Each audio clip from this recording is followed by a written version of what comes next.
All right. See what we got here. Chris Courtney here, new Pragmatic, just getting Discord up and running so I can monitor to see when CouchBot is firing. It looks like my upload from the overnight, which was yesterday's feedback loop, stalled, and I didn't notice it because CouchBot didn't fire. So that means yesterday's cleaned up version of the video did not post, so I will post that after this show, but before this show gets cleaned up and posted later today. I hope you're doing well where you are. We've got a pretty busy morning this morning. Luigi's in here, Rebecca's in here, ding ding on the board. Chelsea's in here as well, and we'll make that announcement again here in a second because I do like it when CouchBot fires and then it tells the community that we're live. But it's always good to have new community members coming in. It's interesting. I am always finding and hearing about people discovering new Pragmatic and new in different places where I haven't been. So that's good. That's good for the community. That means the message is getting out there. And as soon as we wrap up this this reorg shuffle, I'm in the midst of putting a lot of content together and moving some projects around. So that, again, it's spoken about this before. It's like the content for the platform is going to basically sprout new legs. Once that's done, I'll probably end up putting out a bigger push, just because we'll have more done. We'll be closer to that finish line, that elusive finish line, which, if I gotta be honest with you, I'm never going to not be writing content of some degree. The program will be, it's kind of like this organic thing. Case in point, the content that I'm writing right now was really spurred to life by COVID and the fact that so many of the things that we do have now been affected professionally. I'll get to that in a second. CouchBot has fired, so you know what time it is. It's time for the feedback loop with Chris Courtney here at New Pragmatic. Thanks so much for joining me. We've got a busy roster load this morning. We've got Luigi in here, Rebecca in here, and a new name, Chelsea. Welcome to the program. Happy to have you along. I always think it's a really good sign when somebody like comes in and just gets right to work. That it's not a determiner. It's not immediately a bad thing if somebody signs up and then they take a little while to get in gear. But when somebody like signs up and then they are like immediately first day out of the gate, hey, here's two submissions. I'm like, all right, okay, we got something here. We got somebody who's ready to work. So happy to have Chelsea along. I was just speaking about taking a moment to reference the expansion that's going on here with the curriculum. We've got a lot of new curriculum coming in, basically because a lot of our methods for performing UX are not going to change, but the inputs that we have, the way that we think about interactions just in our daily life, those are all going to change. And it's a lot of that's because of COVID-19. Oddly enough, UX was not around the last time there was a pandemic. So everything pre-COVID-19 with regard to, what motivates people, what are our social interactions like, what's the norms for society, that all goes out the window.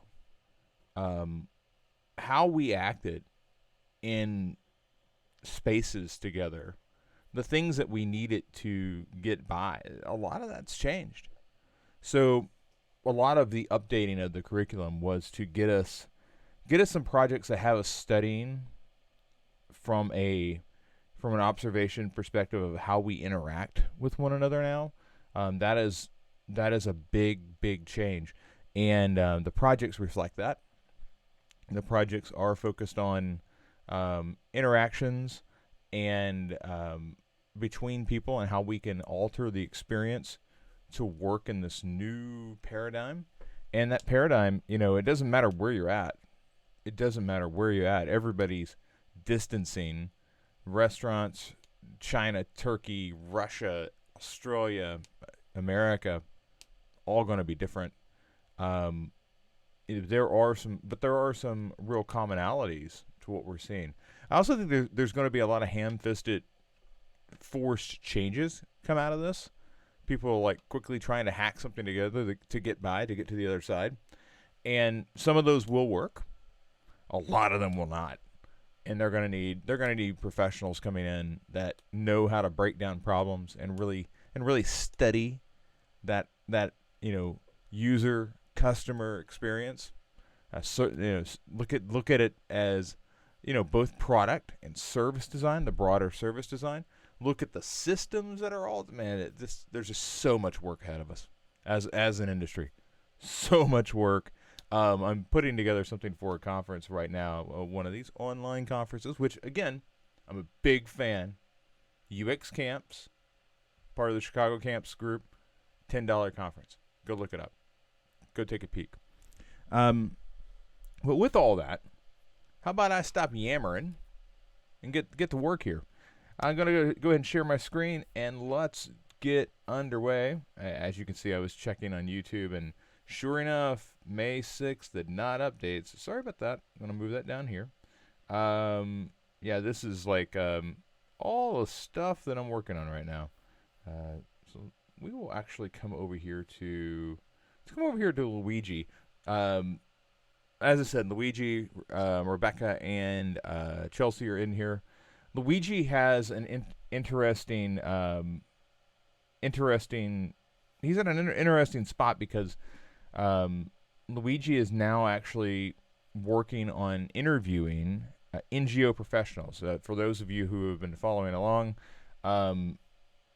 the project that Luigi is working on, it's basically a outbreak tracker for refugee camps. So if you think about these, think about tight spaces and the places where outbreaks are happening, in large clusters, it's like meatpacking plants, prisons, refugee camps, nursing homes. Like any place where there is a susceptible population that is tightly packed together, you're going to have an outbreak. I am frankly terrified of refugee camps. I'm terrified of city slums. I keep looking at places like the favelas in Rio de Janeiro and to a smaller extent Buenos Aires. I keep looking at the slums in Mumbai and Jakarta, and I keep thinking, man, those are just ticking time bombs. So what I'm basically getting to is Luigi's on a very interesting project that I don't think. Gosh, I wish I could say that the usefulness for this project is going to go away. I wish that I could say all the research that Luigi's doing right now is not going to. It's not going to be useful 6 months from now. Unfortunately, it is. But for that reason, I'm glad Luigi is on it. So he created, it says here, created an outline for interviews we are conducting with NGO professionals who work with the refugee camps. I would appreciate any feedback you could provide on the structure and the questions. One area I think I need help is toward the end of the survey body and the daily activity data. The goal of that section is to understand the daily activities of each individual, toilet use, shower use, shopping, along with the frequency, number of people that may be waiting, duration of the wait, and the situation, so that we may be able to provide data to the modeling team. I'm not sure how to structure this within the interview, and I'm generally concerned we'll be able to get everything in a 30-minute interview. But I'm guessing that will require us to do a better job of prioritizing questions. Okay, so first of all, yes, you're going to have to stack rank these. Any interview, and this, I'm speaking broadly to anybody who's following along. Any interview that you have, you should have your questions logically grouped. Okay, there's groups. It would be weird to bounce around the entire interview and ask, like, okay, if my highest priority question is one, for instance, about toilet use, okay, it would then be weird for me to pivot to another topic like social activity and then come back to shower use, because those two things are related and the social activity isn't. So I would group things around. I would pretty much focus on, okay, so what's the thing that I absolutely have to get out of this?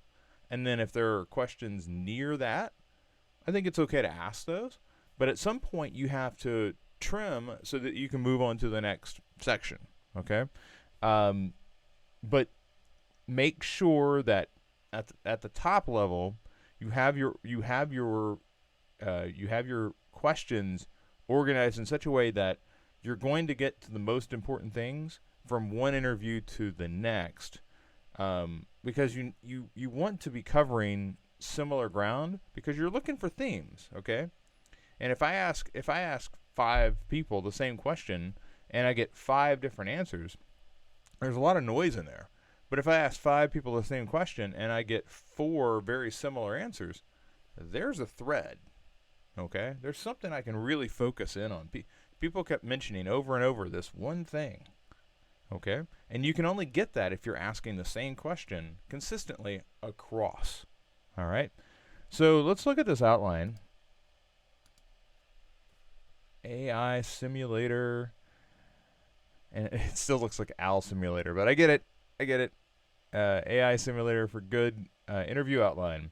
Interview goal, to learn how NGO professionals working in refugee camps are responding to COVID-19. By the way, if you're following along, you're getting a peek into what it's like to work on one of these COVID projects. And I think it's great that this is not falling into the realm of hackathons where you just kind of make a proto persona and you just like run to the wall and, oh no, my come on, wake up computer, or wake up keyboard. And yes, I am still using my boombox keyboard. I like it. I don't use it so much when I'm not setting here, but anyway, I digress. Interview structure: introduction, warm up, body, conclusion. Okay, so let's dig in here and see what you got. So, yep. Okay, so you're using this area to like verify. Just make sure that this is very short. I would definitely encourage you to also add something here to remind everybody who participates that there needs to be a follow-up email. Something that says, double down on the thank you. Make sure that if there are any next steps that you're kind of linking to, pushing toward that in the email. It can be very easy to lose some of this conclusion, particularly if time gets tight. So make sure that anything that you need to do in conclusion is included also in an email. Interview script. Okay. Looks like Alice is okay. So Luigi, awesome. You're going to be on the call taking notes and time tracking. This is something that I suggest doing in if you read through the interview user interview curriculum. You'll see that I mentioned specifically that you should have a second person taking notes so that you as the interviewer can focus on the person and listening to them. It is very difficult to write notes and pay full attention to the person you're interviewing. And the big thing that the big reason I want you paying attention is this script is important But if they say something really interesting, you need to be able to pivot to ask a specific question about that, rather than just going and you're writing notes and then I'm going to go to my next question. Chelsea's on the call, and she just signed up, but she's got a journalism background. This is where I think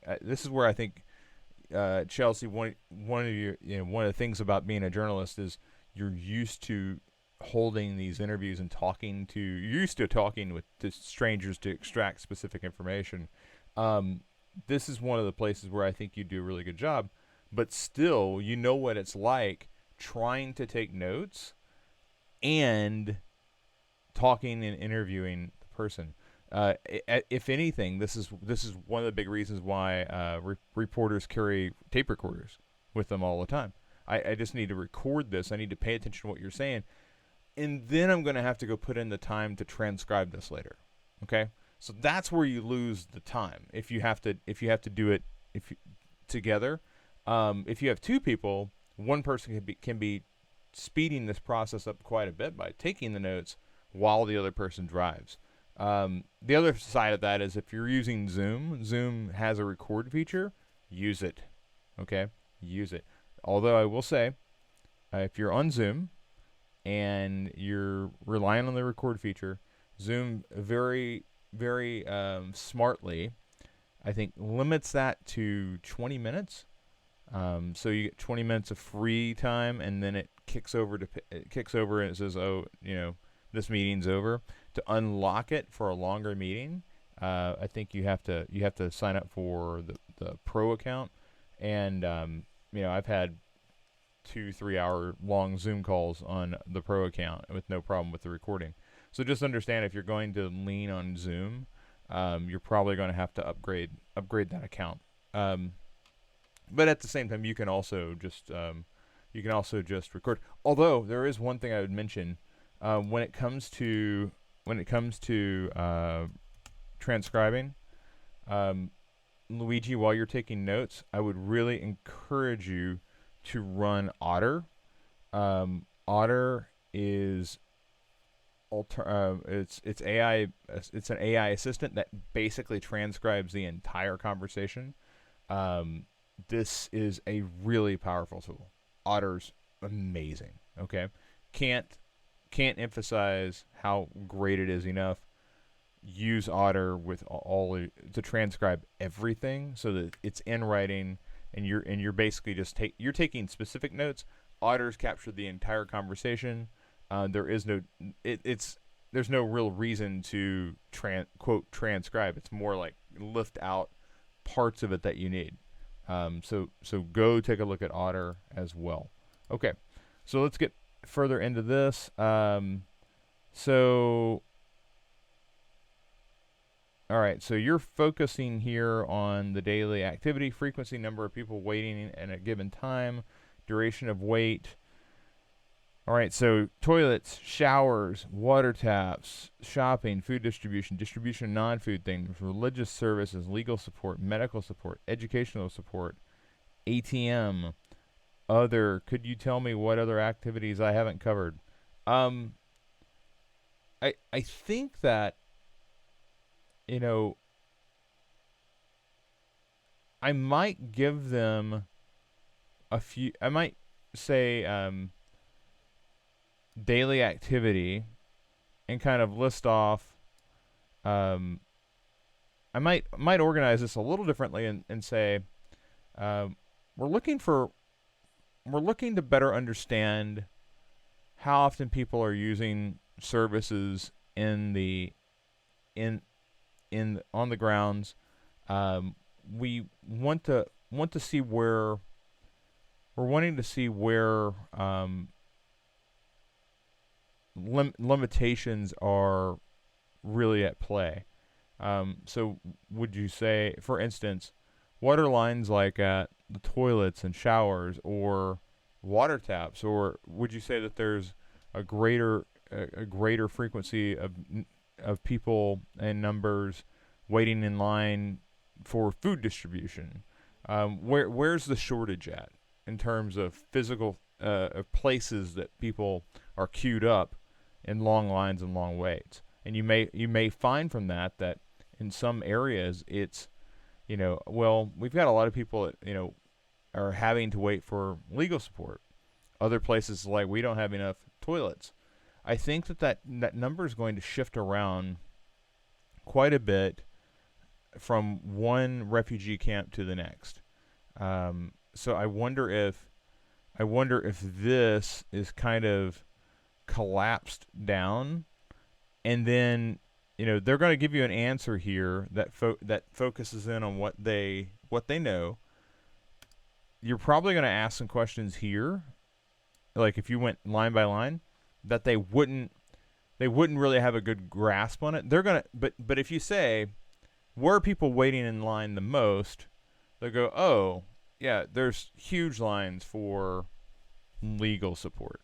So that's one. Okay, they've basically honed in on one of the group, and then afterward, I would say, are there any other places where there's a resource that is way overutilized, where you really need support? And they're like, yeah, we just don't have enough fresh water.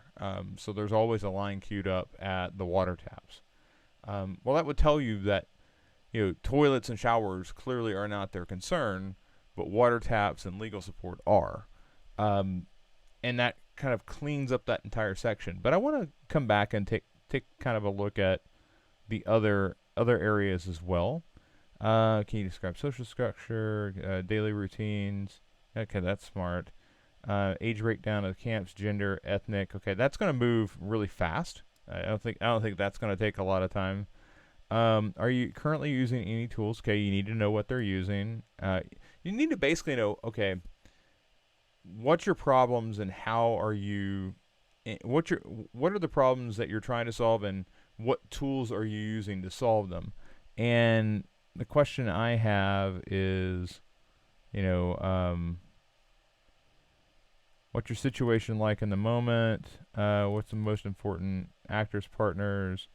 Is your organization responsible for what's the most important measures? Why exactly these? What are your downsides or biggest challenge? Tell us what measures you've been taking. How many hospital beds there are there? What's interesting is, I think this is, the COVID tools, I think, need to be spurred. Are you using any tools to track or prepare for the impacts of COVID-19 on the camps you work in? I think a similar, I think that's fine. That takes it very close to COVID. I want to know, like, what are your most important measures and practices? And then how, that's getting us to what's the most important thing that you do, and what tools are you using to do them? Because I'm trying to figure out if there's an overlap here with the COVID-19 tools and the health intervention tools, because they seem like they're both in the realm of health. Is there a tool that they're using that could be leveraged for COVID-19? If there's not a tool where there's like alignment between the two, could that be an angle for the tool you're building? Because you want this to be something that helps them achieve their major concerns, their major goals, their big pain points. Like that's the thing. And when you think about the persona that you write later, it's like, what are the goals of this person? What are their pain points? What are they using to solve those pain points? You're asking those type of questions right here. So I think that, I would follow up and figure out, like, what tools are they using? Oops. Sorry about that. I would follow up, make sure we understand what tools they're using here to solve, these are goals and pain points. What are you doing? And then down here, I would consolidate this to extract whoever you're talking to, I want to extract where they have the most visceral, not like when you ask this question, what's at the top of their mind? It's like, oh well, it's food distribution, or it's toilets. Like that's going to come out. You don't have to ask specifically each one going down the line. Um, and what you may find is that the answer is different in every place. The answer, and daily activity data isn't nearly as important, I don't think, than um, resource extended resource data. Like where are our resources strained? Is it medical support? Is it just like we need more medical support? You just got to get to that, and then ask the follow up of, are there any other areas of the camp that are really over indexed on or like number of people using it? And that's how I would clean that up. So I think you can really focus in on the person, whether they know. I would actually come back and add something looking at the tools they're using here with health interventions. And I bless it and go forward, and glad that you and another person are doing it. If I remember correctly, Luigi is working with other people who are more versed in the NGO space. So he's letting an expert in the field run the interview while he's running the research side of it. So it gives them an opportunity to play UX expert while they play the role of field expert. And because anytime we have an opportunity to bring somebody in that knows this space, you let them run. You kind of train them up. Like, hey, you know what? I need you to ask the same questions. So I need the format of the interview to be somewhat consistent between these. But and if you can do that, you're teaching them how to run a better interview. Because this isn't an interview like typically when we interview people out in the wild, not in a UX setting, we shift to that person, their story, if you will. Here we're trying to find a theme, so we have to do the same thing over and over and over again, so that we can kind of connect the dots as we go across. All right, good job, Luigi. Couple of slight tweaks. I mean, really slight tweaks, but I think you're on your way. I'm gonna hop over to Chelsea real quick. Chelsea's got a couple of submissions in her journal, and okay. Let's see here. So she's just getting things underway. I do appreciate, Chelsea, that you've reorged your journal with that at the top. This is the intention declaration. She's clearly planning on putting the time in. Super excited to see how the progress works out. So part one here is the intro to the design community. If anybody is following along and you're wondering, well, where is that at? If we come over here to intro product and we get down here to meet the design professionals, this is the area where I go through and I need to add a few books to this, because there's been a few things that I've really been digging in on lately. But if we come back over here to Chelsea, it's fun to see the things that are impacting the way that you are thinking about design. The concept of product design it seems like it was alien prior to getting into tech. So Chelsea's background, content creator and TV news consultant for Google. It's funny, I've got some folks over at Google News that I worked with at the Tribune. They'd come from Google News to the Tribune. I've seen the iterative design process start to finish. That's fantastic. I am the user. The product designers are trying to empathize with to build the most intuitive tools. While the engineering work is fascinating and iterative in itself, I was more interested in the designers. Hey, you're in the right spot. Constantly asking questions and problem solving, as you see what Luigi's trying to do with the NGO thing. Shows the flexibility just of you can take a UX mindset and really like drill it down. I can do McDonald's, I can do a refugee camp, I can do Google. Like it goes wherever. A lot of different techniques get us to open up. Reminded me of journalism background, which involved in iteration as well. Yeah. So I think you've totally and accurately connected journalism with UX and design. The difference is, well, it's not different. It's just I think the UX side of this, if we take it to journalism, is the research. The research that in journalism is the UX side of this, and the stories that you produce and write, whether it's video or writing or online or illustration, those are the products that we build. So that's the interface side. So research impacts output in both cases relatively in a similar fashion. The difference, I think, is how we find the people and the problems to interact with. They're not, problems in the world kind of identify themselves, and you're like, oh, I got to go write. And as a journalist, I need to write a story about that. Or you get a tip, right?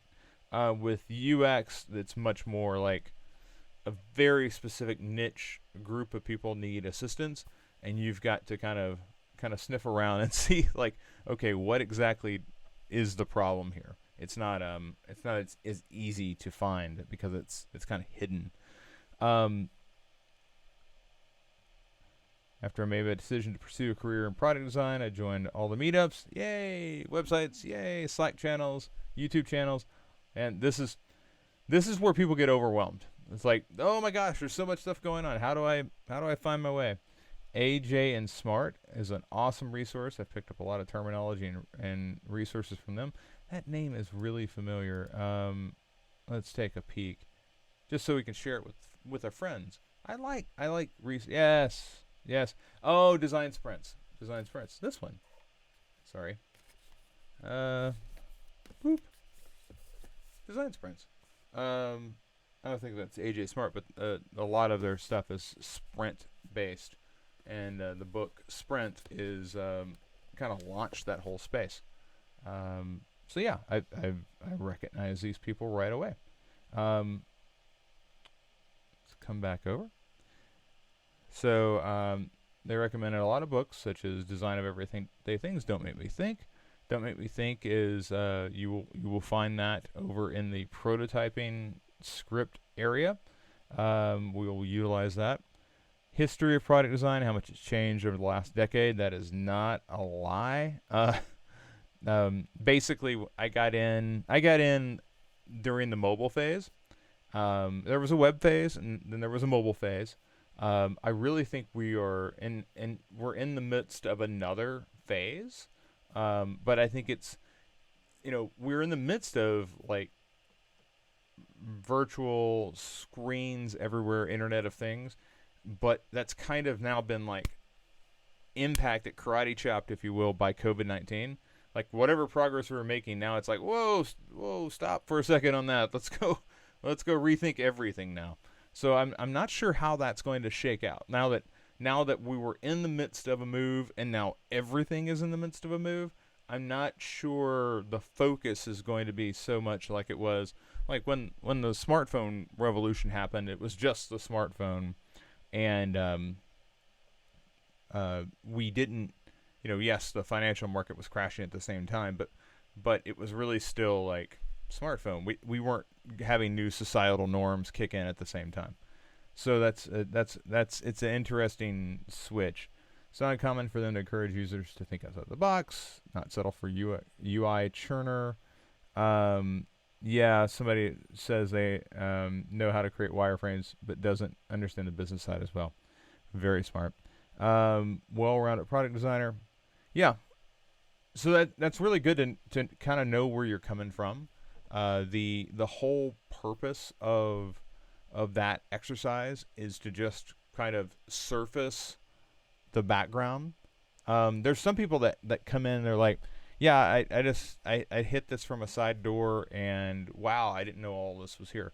But most people have some level of design background, research that they've done, noodling around to some degree.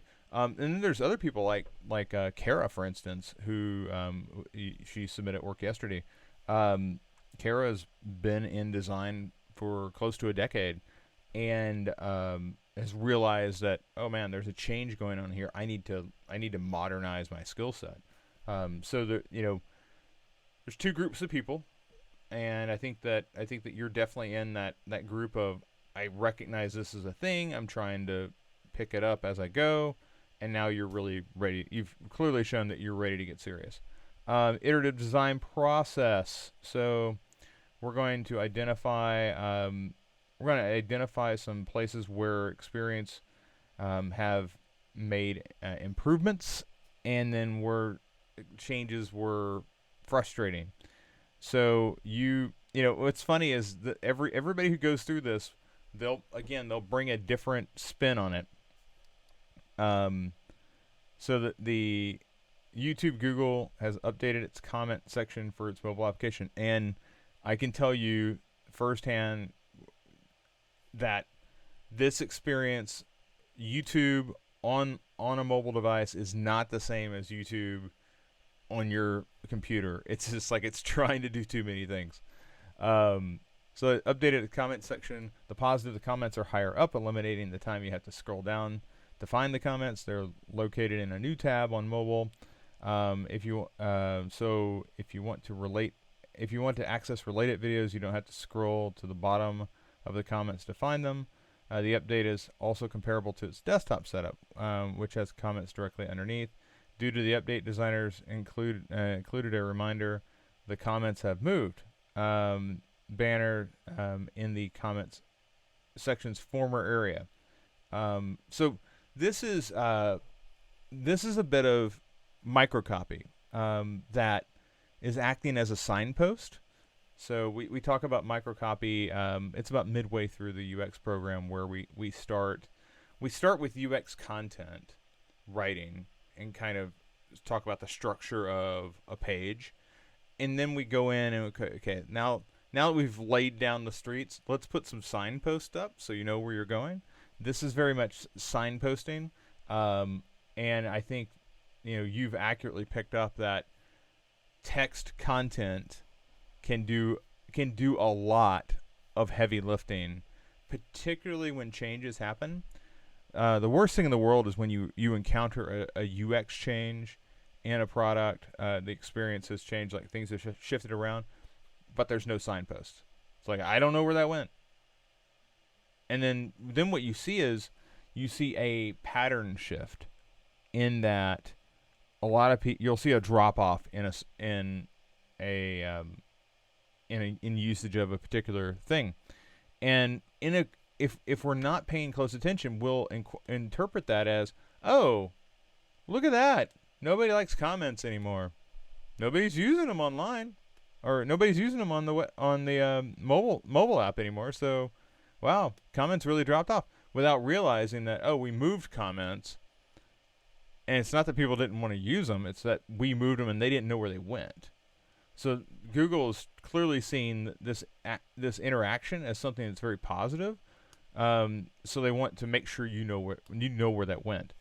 So the negative side of this, once you click on the comment thread, you're given an option to either X out of the thread or back button. As you can see in the image, the back button is on the left side, the X of the button is on the right side. The allowances for either of these options is not obvious. I've found myself tapping the X button to go on the thread to go back to the comments multiple times, only to be kicked out of the comments section altogether. As it turns out, the X is a signifier that takes you outside of the comments tab. The back button takes you back to the comments tab. So basically, if you think about this, if you click into comments, you probably should have the back button to get out of comments. And this is a situation where they've tried to create a shortcut, but nobody quite knows what the shortcut is doing. The X is, it is, when you think about it, we use that X to close things out. All right? But the question is that to the benefit of the user who is like 5, 6 comments deep reading, and then they hit the X to completely close it out, and they're like, "Oh crap! How do I make it back to where I was?" It's almost like there's an affordance. If you are, yeah. Let's continue reading, because you may be heading in the same direction I'm heading, but I don't know yet. As you can see, the back button is on the left side, X button on the right. As it turns out, X is signifier. It takes you out of the back button, takes you back to the comments tab. For this reason, it is not natural to me, and I continue to make the same mistake over and over again. I think it would be interesting to do some research and see how many people actually want to leave the entire comment section altogether after they're done. Apparently, I'm not the only person having this problem. One YouTube user said the new format could affect the number of people clicking related videos, and it is more difficult to find the pinned comments. So I have a thought here. There's a way that there's a training mechanism that should occur here, and we talk about this in terms of destructive actions. There's in the interface program we look at confirmation. When you are going to like the back button and the X are similar in that the back button does something simple. It moves back to the previous part of the thread that you were just in, but X like completely closes. Hitting the X, especially now that this design change has happened, should trigger an alert that says, "Are you sure you want to leave the comment section?" And at that point, you could say, if you're really trying to leave, you go, "Oh, no, I don't want to leave," or "Yes, I want to leave." And then there should be a third option of turn off this alert. Because after you've trained them for a while, it shouldn't pop up every time. It should be something that is progressive. But it would help train people to understand what that X does before they clumsily hit it and then fall down on their face because they're like, now I'm out of the thing. It's not a destructive action to the point where you can't get back, like you made the comments go away, like poof, comments forever gone. But it is a destructive action that interrupts the experience, and I want to make sure that if I've made a change to the interface, that you have an opportunity to communicate with me so that I can say, hey, this X thing that you just clicked, it closes comments. Are you sure you want to do that? Yes, that's what I want to do. And then, then you have the little box that says, don't show this again. I think that's the logical way that I would go about fixing this. But it does come back to this concept of, well, everybody knows what an X is. Well, yeah, but you've also got a back button. Why both? What do they do? I think it's really smart to it's like if you had a modal that popped up over the top and it had a back arrow and an X. It'd be the same idea. It's like you only need one of these things. I don't think they need the X. Yes, the X is a super shortcut. Another super shortcut would be to swipe over and like close the comments that way. And that's such a super user, like these hidden gestures. They are super user things that only super users use, but they're probably safer to have in the system than the X, because the X is something that we think we know what it does, but in this case it works. In this case it works exactly as it's intended to work, except you're not expecting it to close down the entire thread. You're probably expecting it to close down that comment and take you back to the last comment, but that's what the back button does. So little training, removal, maybe a hidden gesture. I like the fact that you have so accurately picked up on a change that is innocuous enough.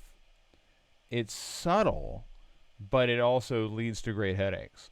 Okay, and that's what we do when we make changes. We inject little stumbling blocks, but there are ways, like with the pop-up on this destructive action, there are ways that we can communicate with the user, even if we can't stop and talk to each one, and let them know what's going on, and train them on what that X does, or move it and go to gestures. I like it a lot. I'll leave some notes here, Chelsea, but these are both great first answers. Let's go over here to Rebecca. So Rebecca is back in here with the project, and I'm just gonna check here. Yeah. Oh, hey, Chelsea's checking in this morning.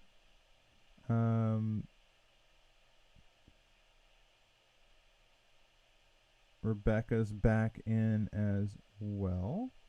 So awesome to see both of you checking in this morning in the daily stand-up. So let's check in here with your branding. I know Rebecca's gonna get. We're gonna meet again soon, but you've got some. So we've kind of gone a couple of different directions on the branding. And yesterday was very industrial. Very, again, New York City train system. You're wanting to go moms, more feminine, elegant, personal. So client likes the stacked or the longer one that's plain, not the cut letters. If you want something very simple, let's take a look at what you've got. Given the points, do you like any of the fonts I chose? Do you have any further suggestions for the mark? Let's take a look at what you've got here. That's me. Okay, here we go. Let's go ahead and close this down. So, as far as the sprouting leaf thing, I could take or leave the leaves. I think this really comes down. Ooh, that's interesting. This is interesting as cancel. Looks like this has got to be a birthstone. I do think that birthstone is probably going to be the one. The wreath thing, I don't know. It feels like a movie festival just because of cons or con. Can? I've always called it con, but I could have that all wrong. I do like birthstone lowercase. When you say feminine, I have a natural reaction to things that are capped. The more capitalization you have, the more masculine something feels. The lowercase kind of chill vibe that you get from lowercase, the more feminine that feels. All caps just feels aggressive. Okay. All caps doesn't feel mom. Okay. Mom is nurturing. Mom is I don't want to say quiet, but approachable. I gravitate toward this sort of setup where you're boxing it, but you're using similar colors to box it. So it's like, yes, you've cut it off, but it's going into a color that that the work benefits from. So it doesn't feel as cut off. The other thing I might look at is just putting a slight break in, if you want it to have like a subtle, like maybe it's just even 2 pixels. You want it to have a subtle break between the boxes and the word mark. But I do like this, and I also like that. I'm wondering if is that Burstone as well? Burstone script, Burstone formal. Yeah, I think Burstone's is your mark. Shy of again doing the hand lettering approach. I don't like it as much with the uppercase R. I think the all lowercase is the way to go. And you know, the other thing I look at here, and this is thinking specifically in bottle form, is if you have it go all the way around, this is one of those things where you could have it just wrap the entire bottle and then come back with something subtle over the top.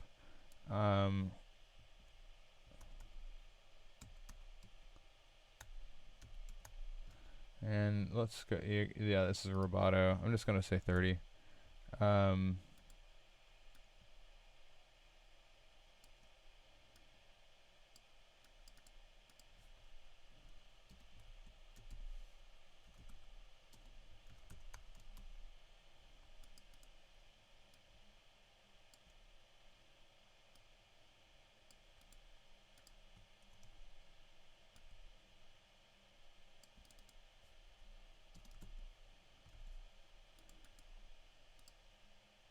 Let's go back with Helvetica.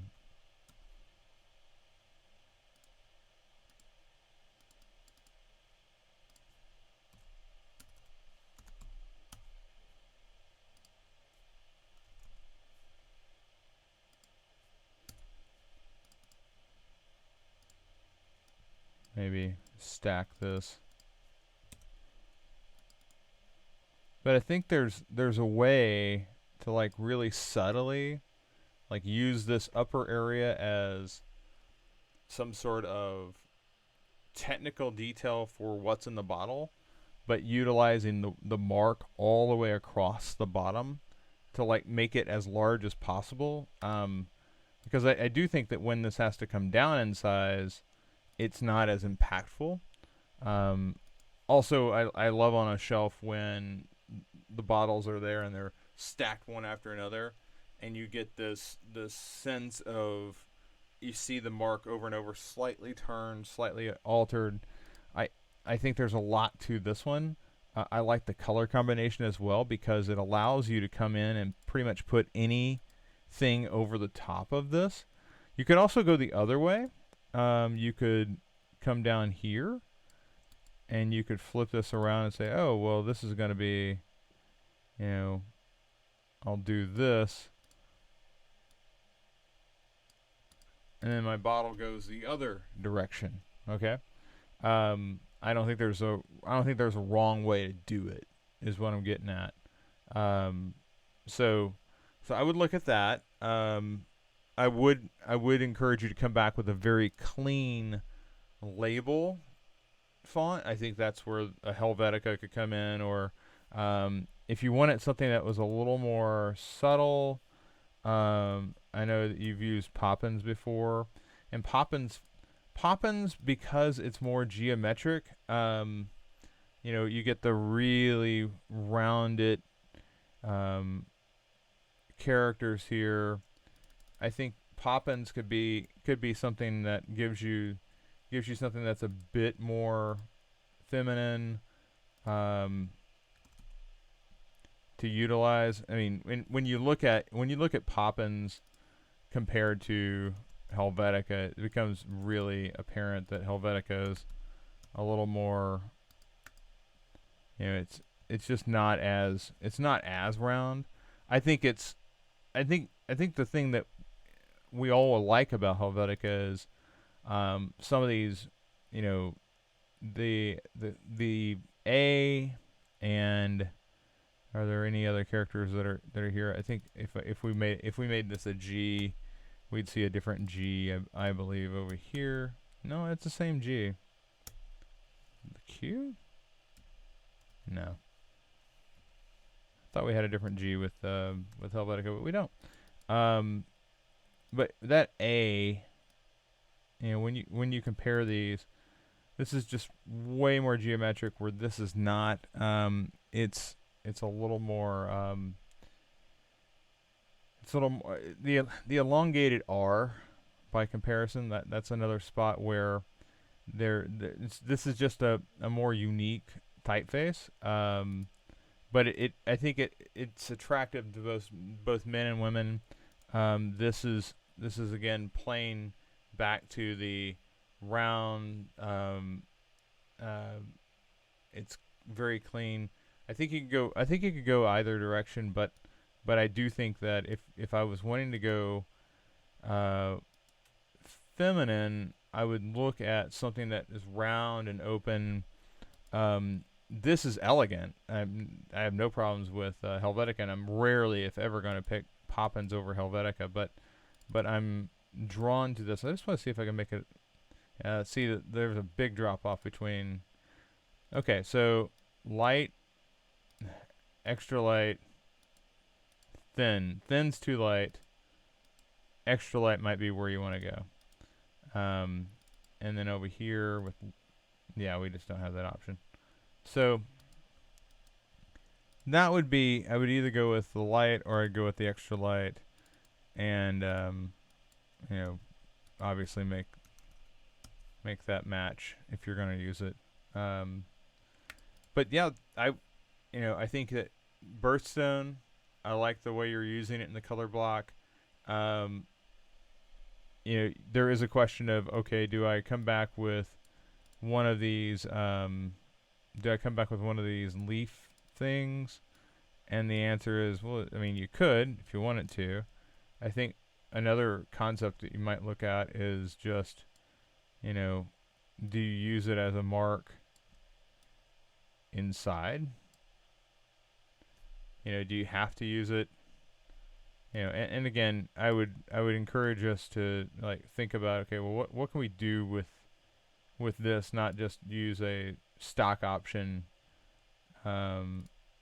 piece of work here.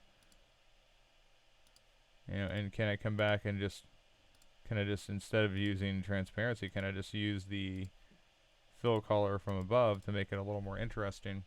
That would be how I would play that.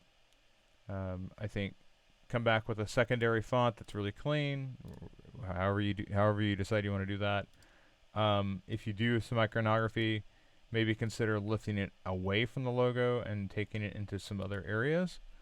And I think you've got a lot to work with. And I think that you can still do things like this if you want to focus on live. I just don't know if I would do it up here.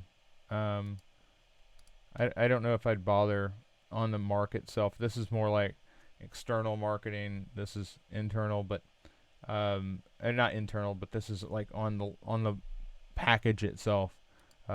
This might be something that you put into marketing elsewhere, but I like it. Let's see here. Oh, you're in here. Let's make sure that I don't have more questions hanging out. It's been a good morning. Lots of good questions. And I want to make sure that.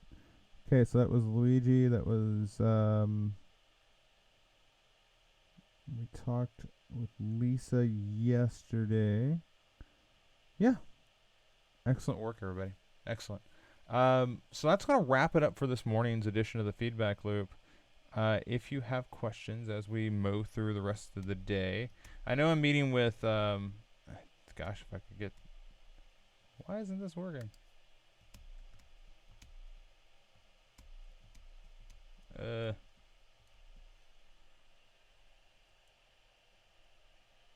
That was really weird. Option 4. Option 4. Option 4. Not functioning. So bizarre. Anyway, neither here nor there.